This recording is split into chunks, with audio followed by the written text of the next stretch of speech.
Hi friends, எல்லாருக்கும் வணக்கம். எல்லோரும் எப்படி இருக்கீங்க? 1 வீக் ஆஃப்டர் 1 வீக்கு அப்புறமா மீட் பண்ணுறேன்.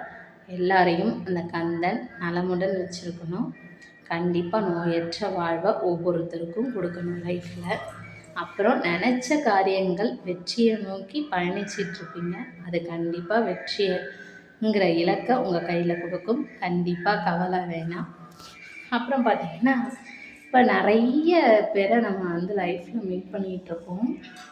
யாராவது ஒரு சிலர் மட்டும் நமக்கு நெருக்கமாக இருப்பாங்க. அவங்கள்ட்ட நிறைய விஷயங்களை நம்ம ஷேர் பண்ணுவோம். ஆனால் எல்லா விஷயங்களையும் எல்லார்கிட்டையும் ஷேர் பண்ணுறதுங்கிறது அவ்வளவும் நன்மை அல்லங்கிறத ஒரு கட்டத்தில் நீங்களே உணர்ந்துருப்பீங்க. இது உண்மையா இல்லையான்னு உங்களுக்கும் தெரியும், எனக்கும் தெரியும். ஏன்னா எல்லா விஷயங்களையும் எல்லார்கிட்டையும் நம்ம ஷேர் பண்ணும்போது அதில் சில வழிகளையும் நம்ம அனுபவித்து தான் ஆகணும். ஏன்னா நம்ம தவறுதலாக அந்த வார்த்தைகளை நம்ம சொல்லிடுவோம் வெளியில். அவங்க அதை என்ன பண்ணுவாங்கன்னா அவங்களோட கண்ணோட்டத்தில் எடுத்துக்கிட்டு மற்றவங்கள்ட்ட சொல்லும்போது நம்மளை பற்றின தப்பான எண்ணங்கள் தான் சில நேரங்களில் உருவாக்கிடும். அதனால் நம்ம என்ன பண்ணணும் அப்படின்னா, எப்பொழுதும் எதுலேயுமே கவனம்ங்கிறது ரொம்ப முக்கியம். ஒரு செயலை செய்யறதுக்கு முன்னாடி பல தடவை நம்ம யோசித்தாலும் அந்த செயலை செய்யறதுக்கு முன்னாடி ஒரு நிமிஷம் யோசித்து பாருங்கள். அந்த செயலால் நமக்கு நன்மை இருக்கா, இல்லை அந்த செயலால் மற்றவங்க பாதிக்கப்படாமல் இருப்பாங்கன்னா கண்டிப்பாக அந்த செயலில் நம்ம இறங்கலாம். அப்படி இல்லைங்கிற பட்சத்தில் நம்ம என்ன செய்யக்கூடாதுன்னா, அந்த செயலை நம்ம செய்யக்கூடாது. நம்மளையும் பாதிக்கும் பிறரையும் பாதிக்கும்னா அதை கண்டிப்பாக நம்ம செய்யறதுல பலன் கிடையவே கிடையாது. அப்புறம் தைப்பூசம் நெருங்கிக்கிட்டே இருக்குது. இன்னும் பார்த்தீங்க அப்படின்னா இன்றைக்கி டியூஸ்டே வந்துருச்சு. நெக்ஸ்ட்டு டியூஸ்டேக்குள்ள நம்மளுக்கு தைப்பூசம் கம்ப்ளீட் ஆகிடும். ஏன்னா சண்டே அன்றைக்கி தான் தைப்பூசம். எல்லாரும் கண்டிப்பாக விரதம் இருந்தாலும் சரி இல்லைனாலும் சரி, ஐயனை நினச்சிட்ருக்க ஒவ்வொருத்தருக்கும் அவருடைய நாள் விசேஷம்தான். கண்டிப்பாக தைப்பூசத்தோட எங்களுடைய 48 நாள் விரதத்தை நாங்கள் நிறைவு பண்ணுறோம். கண்டிப்பாக கந்தன் உங்கள் எல்லாருக்கும் நினச்சதை கண்டிப்பாக கொடுப்பாரு. இது என்னுடைய பிரார்த்தனையில் எப்பொழுதும் இருக்கும். ஏன்னா சின்னதாக ஓடிக்கிட்டு இருக்க என் தம்பி தங்கைகளாக இருக்கட்டும், பெரியவங்களாக ஓடிக்கிட்டு இருக்க என் அண்ணன் அக்காக்களாக இருக்கட்டும், சகோதரிகள், அப்புறம் பார்த்திங்கன்னா அம்மா அப்பா தாத்தா பாட்டி, இப்படி ஒவ்வொருத்தரும் லைஃப்பில் நிறைய நம்மளை சுற்றி ஒரு சர்க்கிளாக இருக்காங்கங்கிறப்ப அவங்க எல்லாரையும் நலமாக இருந்தால் தான் நம்மளும் நலமாக இருப்போம். கண்டிப்பாக கோயிலுக்கு போகும்போது ஒவ்வொரு நாளும் சரி, இறைவன்கிட்ட நம்ம பிரார்த்திக்கும்போது நம்ம வாயில் வரக்கூடிய முதல் வார்த்தை, என் வாயில் வரக்கூடிய முதல் வார்த்தை என்னவாக இருக்குன்னா, எல்லாரையும் நல்லா வைங்க அப்படிங்கிறது தான் என்கிட்ட இருக்கும். அதே தான் உங்களுக்கும் சொல்லித்தரேன். எல்லாரையும் நல்லா வை அப்படின்னு அந்த ஐயன்கிட்ட கேட்கும்போது கண்டிப்பாக அவர் மனம் குளிர்ந்து நமக்கான பதிலை கண்டிப்பாக கொடுப்பார். அப்புறம் தைப்பூசம் விரதம் இத்தனை நாள் இருக்கிறவங்களா இருந்தீங்கன்னா கண்டிப்பாக சண்டே அன்னைக்கு முடியும். ஐயனுக்காக 48 நாள், அது 48 யுகம் மாதிரி நமக்கு. அதை கண்டிப்பாக சில பேருக்கு தடங்கள் வந்திருக்கலாம், தடைகள் இல்லாமல் இருந்திருக்கலாம். கண்டிப்பாக எத்தனை தடைகள் வந்தாலும் ஐயன் கை தூக்கி விடுவாருங்கிறத நீங்கள் உணர்ந்திருப்பீங்க இத்தனை நாளில். கண்டிப்பாக முருகன் எல்லாருக்கும் நல்ல ஆசையை கொடுக்கட்டும். அப்புறம் விவசாயம், நம்ம நிறைய நோய்கள் இன்றைக்கி பரவுதில்லை ஃப்ரெண்ட்ஸ். அதுக்கு காரணமே நம்ம சரியான நம்மளுடைய உணவு பழக்க வழக்கங்கள் தாங்கிறது கண்டிப்பாக உண்மை. அதை நானும் அனுபவித்ததுனால தான் உங்கள்கிட்ட சொல்கிறேன். நம்ம கரெக்டான டைமிங்க்கு சின்ன வயசில் நம்ம ஓடிகிட்டே இருப்போம், விளையாண்டுட்டு இருப்போம், ஃப்ரெண்ட்ஸ் கூட சுற்றுவோம். இப்படி இருக்கும்போது நம்ம சாப்பிட்ற அந்த சாப்பாடுங்கிறது நம்மளுக்கு அதிகமான நடையாக இருக்கலாம், பேச்சாக இருக்கலாம், ஏதோ ஒன்றில் நம்மளுடைய கவனம் செலுத்தப்படும். அப்போ நம்மளுக்கு அந்த உணவூட்டம்ங்கிறது நல்லாயிருக்கும்.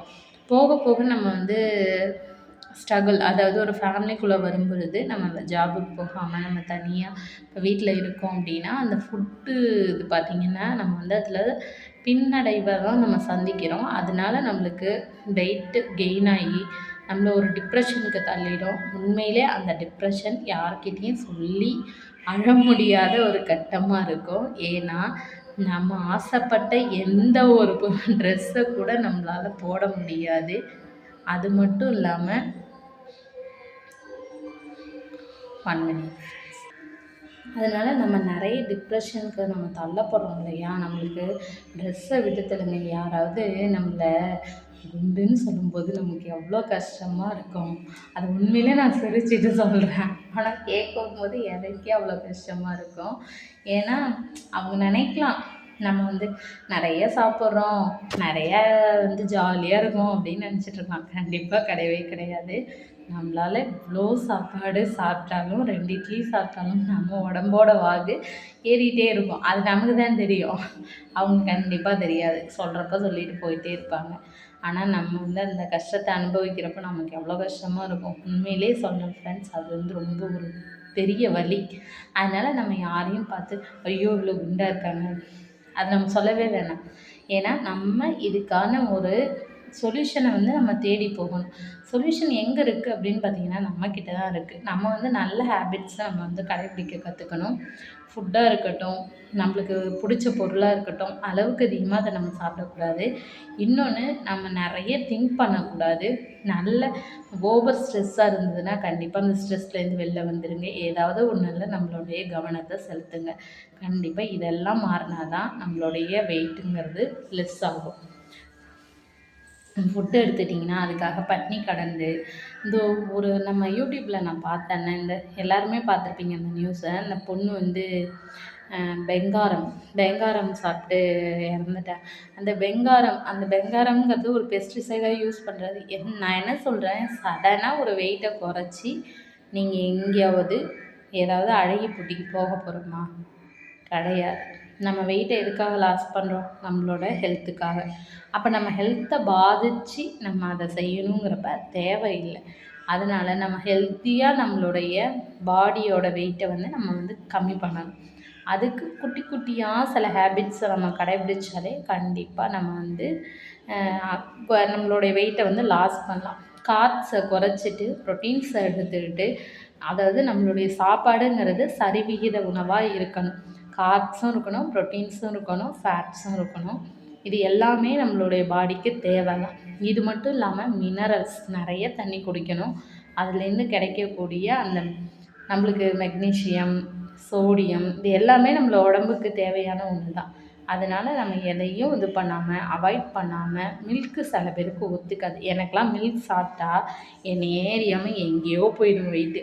ஆனால் கடைசியில் நான் சின்ன குழந்தையா இருந்ததுலேருந்து எங்கள் வீட்டில் மாடு நிறையா நான் பால்லே வளர்ந்த பிள்ளைன்னு சொல்லுவாங்க. திக்காக பால் குடித்து கொஞ்சம் கூட தண்ணி இல்லாமல் கெட்டி தயிர் சாப்பிட்டு வெண்ணெய் சாப்பிட்டு அப்படி வளர்ந்த உடம்புக்கு இன்றைக்கி பாலுங்கிறது பாய்சன் மாதிரி ஆகிடுச்சு எனக்குலாம். அதனால் நம்மளே அப்படியே கண்ட்ரோல் பண்ணிக்கணும். டீ காஃபியை கம்மி பண்ணிடணும். இதுக்கெல்லாம் பின்னாடி ஒன்று இருக்குது, கெமிக்கல்ஸுங்கிறது. அதுதான் நம்மளை ரியாக்ட் பண்ணி வைக்கிது. நம்மளோட பாடியில் சில ஹார்மோன்ஸும் இதுக்கு காரணமாக இருக்குது. அதனால் நம்ம ஹெல்த்தி லைஃப் ஸ்டைலை நம்ம தான் கொண்டு வரணும். நம்மளை பார்த்து நம்ம குழந்தைங்களும் பின்னாடி அவங்களும் ஹெல்த்தியான லைஃப்பாக வாழணும்னு நினச்சிங்கன்னா கண்டிப்பாக சில பல வழிமுறைகளை பின்பற்றுங்க. கண்டிப்பாக அது ஹெல்த்தியாக வெயிட் லாஸ் பண்ண நம்மளுக்கு யூஸ் ஆகும். அதே மாதிரி கந்தன்கிட்ட அனைவருக்கான வேண்டுதல் எப்பொழுதும் என் உள்ளத்திலிருந்து என்னப்பன் முருகன் கிட்ட இருக்குங்கிறத சொல்லிக்கிட்டு உங்கள்கிட்ட விடைபெறுகிறேன். நன்றி, வணக்கம்.